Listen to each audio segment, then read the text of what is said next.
Salut les golfeurs, dans cette vidéo nous allons découvrir ce qu'il faut absolument maîtriser pour descendre un chiffre. Mais avant d'aller plus loin dans l'explication, pensez à vous abonner à la chaîne en cliquant sur le bouton s'abonner juste en dessous de cette vidéo.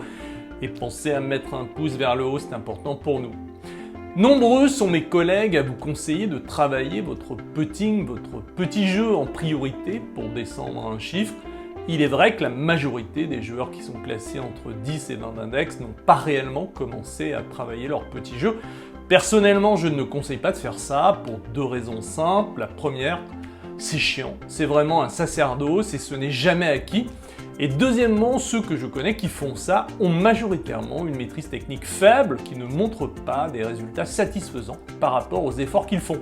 Car oui, un petit jeu productif doit se faire sur des bonnes bases mécaniques, en réalité sur de la maîtrise technique. Un professionnel qui fait 4 heures de petits jeux par jour, c'est normal, c'est son métier.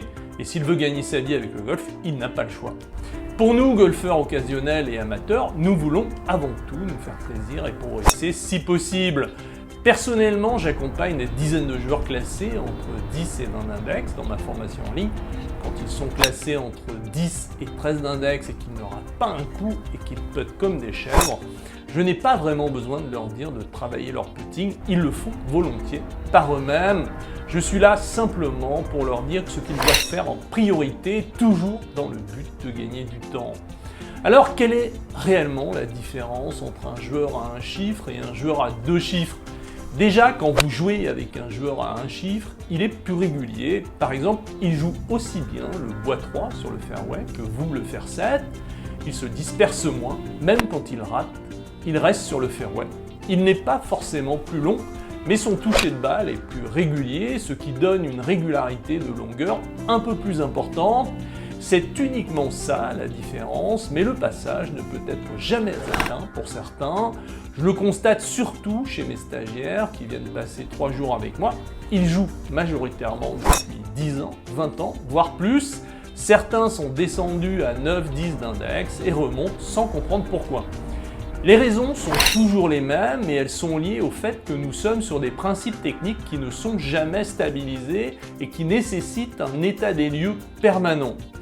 La maîtrise de la posture en premier, qui comprend deux éléments, la position du corps devant la balle et la distance par rapport à la balle, et la qualité de la motricité du mouvement, sachant que la motricité du mouvement est l'addition de la part active du corps et de la part active des bras.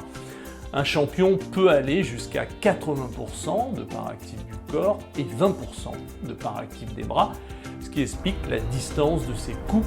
Le problème est que le naturel favorise la part active des bras, ce qui explique que vous pouvez perdre régulièrement de la distance au fil des années qui passent. Si vous ne savez pas comment faire pour avoir et maintenir une bonne part active du corps. Concernant la posture, il faut en priorité connaître ses préférences motrices. Il faut savoir si vous êtes terrien ou aérien. Les préférences motrices déterminent la position qui vous permet d'être stable durant le mouvement. Elles ne sont pas liées à vos choix personnels. Vous pouvez aimer la position de l'aérien, mais si vous êtes terrien, vous vous mettez dans une position instable et commencerez par altérer votre posture, votre distance par rapport à la balle et votre motricité, car une bonne motricité nécessite d'être stable parce que ça développe de la vitesse dans le mouvement. D'où l'importance de respecter vos préférences motrices en priorité. La distance par rapport à la balle est très importante puisqu'elle influence le comportement de l'inclinaison du buste. Si vous êtes loin de la balle, vous compenserez en modifiant l'inclinaison du buste, ce qu'on appelle l'ascenseur. Pour jouer un fer 7, les incidences sont minimes, mais pour jouer un bois 3 sur le fairway, malheureusement, ce n'est pas possible.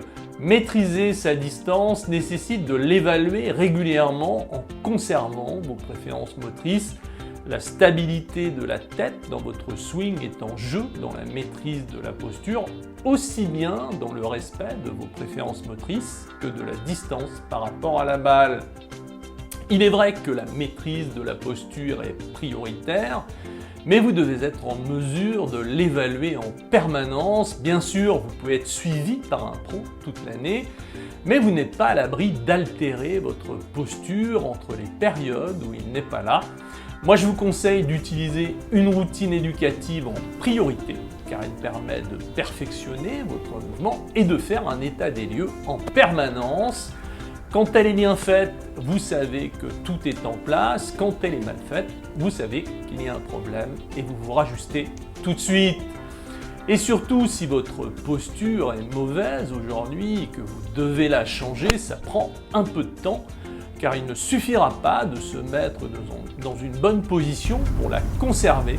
Vous allez avoir une période de réglage systématique et sans outil d'évaluation. C'est très compliqué, voire impossible. Une routine éducative s'apprend et se maîtrise en quelques semaines et surtout, elle est toujours avec vous. Elle n'est pas considérée comme la meilleure coach de golf du monde pour rien.